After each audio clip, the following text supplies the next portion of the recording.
आज हम पढ़ेंगे कन्वेंशंस फॉर इंडिकेटिंग यूनिट्स के बारे में। तो उसके लिए सबसे पहले देखते हैं कि प्रीफिक्स जो है ये क्या होता है।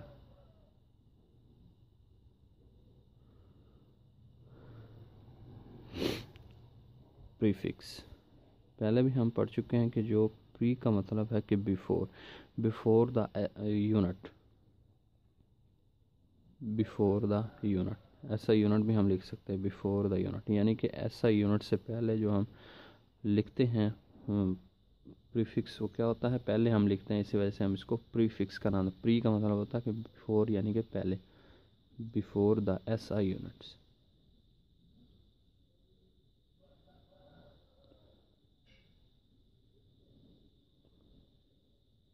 Before the SI units. तो प्रीफिक्स के साथ जो है वो यूनिट लिखने के लिए हम मंदरजा बातों का ख्याल रखना ज़रूरी है। कुछ केयर्स जो है वो हमें करनी पड़ती हैं। वो कौन कौन सी केयर हैं? पहले नंबर पे है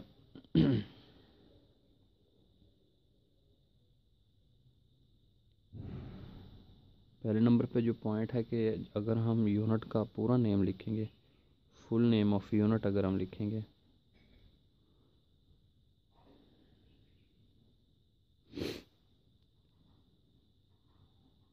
फुल नेम ऑफ यूनिट अगर हम लिखेंगे, यूनिट का अगर हम पूरा नेम लिखेंगे तो हम कैपिटल लेटर में उसको नहीं लिखेंगे, not capital letter.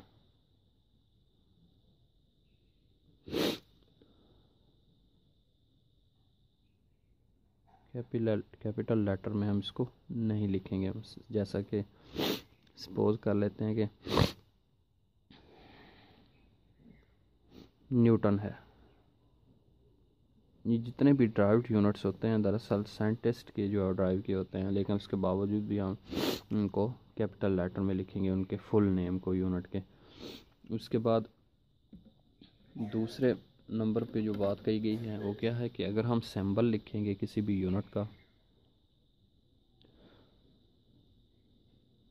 Symbol of unit अगर हम लिखेंगे, यानी कि किसी भी यूनिट का अगर हम सिंबल लिखेंगे तो वो किसमें हम लिखेंगे? कैपिटल लेटर में लिखेंगे। तो हम कैपिटल लेटर में लिखेंगे, कैपिटल लेटर में लिखेंगे। जैसा कि न्यूटन को यहाँ पे हमने स्मॉल लेटर से शो किया था, जिसके सिंबल को हम कैपिटल लेटर से शो करेंगे, यानी कि एन फॉर न्यूटन।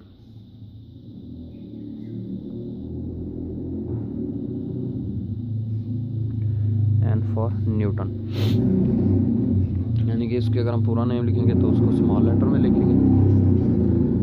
अगर हम उसका जस्ट सिंबल लिखेंगे यूनिट का तो उसको हम कैपिटल लेटर में लिखेंगे। उसके बाद जो तीसरा पॉइंट है उसमें क्या बताया गया है तीसरे पॉइंट में कि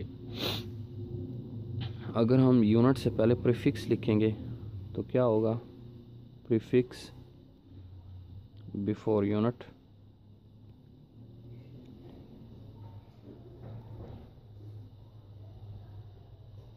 यूनिट से पहले अगर हम प्रीफिक्स लिखेंगे तो यूनिट और प्रीफिक्स के दरमियान कोई जो है वो हम स्पेस नहीं लेंगे, यानी कि विदाउट स्पेस जो है वो हम इसको लिखेंगे, विदाउट स्पेस हम इसको लिखेंगे।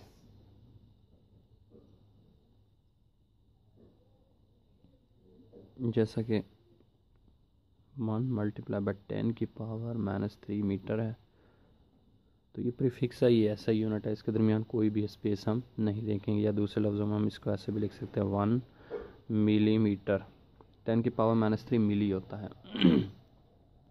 उसके बाद चौथा पॉइंट है, चौथे पॉइंट के लिखा पे ये बताया गया है कि जो अगर हम कम्बिनेशन, अगर मुख्तलिफ यूनिट्स का अगर हम लिखेंगे, कम्बिनेशंस ऑफ यूनिट्स, अगर हम यूनिट्स का कम्बिनेशन लिखेंगे तो एटलीस्ट 1 जो है वो हर यूनिट के दरमियान में स्पेस जो है वो हमें देनी होगी, 1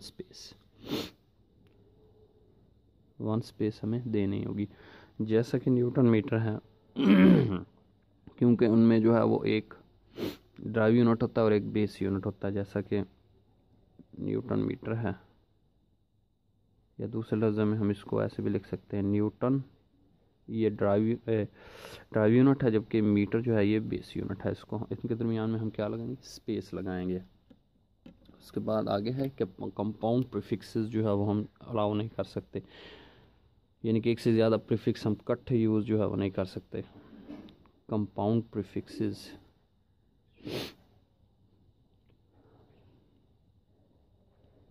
प्रीफिक्सेस नॉट अलाउड, यानी कि अलाउ नहीं होते, नॉट अलाउड। अगर कहीं पे कंपाउंड प्रीफिक्सेस यानी कि इससे ज़्यादा प्रीफिक्सेस आ जाता है, जैसा कि 1 माइक्रो फेराडे, तो हम इसको ऐसे नहीं लिखेंगे, बल्कि इन दोनों को जो है प्रीफिक्सेस को जमा करके लिख देंगे। जैसा कि माइक्रो और माइक्रो को जमा करें तो क्या बनेगा, 1 पिको फेराडे, यानी कि माइक्रो और माइक्रो को जमा करेंगे तो पिको बनेगा। तो इस तरीके से इसके बाद अगले पॉइंट पे क्या है, छठा रूल क्या है कि एक नंबर है, सपोज कर लें कि 5 × 10 की पावर 4 सेंटीमीटर है, एक नंबर है।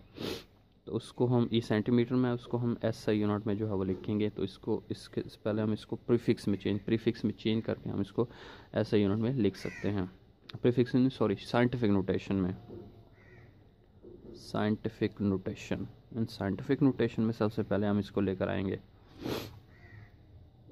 साइंटिफिक नोटेशन में जब हम इसको लेकर आएंगे तो क्या होगा, तो ऑलरेडी 5 × 10 की पावर 2 मीटर, यानी कि किसमें आ जाएगा, ये SI यूनिट में आ जाएगा। मीटर जो SI यूनिट है, जैसा कि हम जानते हैं कि 1 मीटर बराबर है 100 सेंटीमीटर के, या हम इसको ऐसे भी लिख सकते हैं 1 मीटर = 10 की पावर 2 सेंटीमीटर के।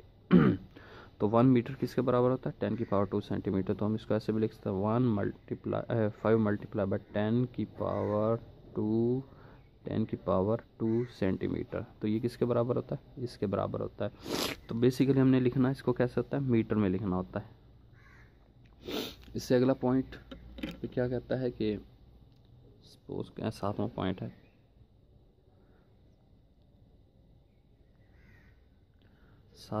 ये। तो इस पे ये क्या कहता है कि 1 किलोमीटर का स्क्वायर। अब जो बेस यूनिट है इसके ऊपर स्क्वायर है, सिर्फ इसका स्क्वायर हम नहीं लेंगे, बल्कि पूरे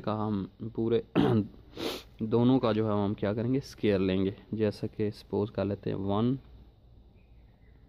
किलोमीटर होल का स्क्वायर। किलो का प्रीफिक्स क्या होता है, हम इसको लिख देते हैं, किलो का प्रीफिक्स 10 की पावर 3 मीटर होल का स्क्वायर। इसको हम क्या करेंगे, अंदर दोनों के साथ मल्टीप्लाई कर देंगे। 1 × 10 की पावर 3 2 6 हो जाएगा, 10 की पावर 6 मीटर भी इसके साथ मल्टीप्लाई होगा, मीटर का स्क्वायर बन जाएगा। तो इसका मतलब क्या है कि अगर बेस के ऊपर स्क्वायर होगा तो बेस का स्क्वायर नहीं लेंगे, बल्कि सब का जो है हम स्क्वायर लेंगे, जो कि इसके साथ जो भी प्रीफिक्स यूज़ करेंगे हम। उसके बाद अगला पॉइंट क्या है, 8वां पॉइंट है, जब भी हम प्रैक्टिकल वर्क करेंगे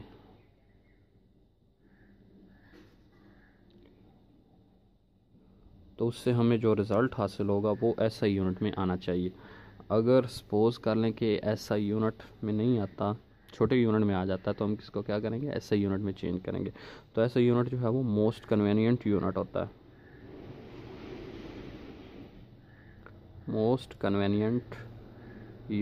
है, सपोज कर लें कि अगर आ जाता है जी ग्राम्स में आ जाता है, तो इसको हम किलोग्राम्स में चेंज करेंगे, जो कि मैस का यूनिट है। अगर मिलीमीटर में आ जाता है तो हम इसको मीटर में चेंज करेंगे, जो कि लेंथ का यूनिट है। ठीक है, यानी कि ऑलरेडी हम इसका जो रिज़ल्ट है वो किस में लेंगे, रिज़ल्ट हम इसका SI यूनिट में ही हम निकालेंगे प्रैक्टिकल वर्क में। तो स्टूडेंट आज हमने पढ़ा है कन्वेंशंस फॉर इंडिकेटिंग यूनिट्स के बारे में कि यूनिट्स को कैसे इंडिकेट किया जाता है प्रीफिक्स के साथ, और इसकी पोजीशन जो है वो कैसे हम सेट कर सकते हैं, इंडिकेट कर सकते हैं।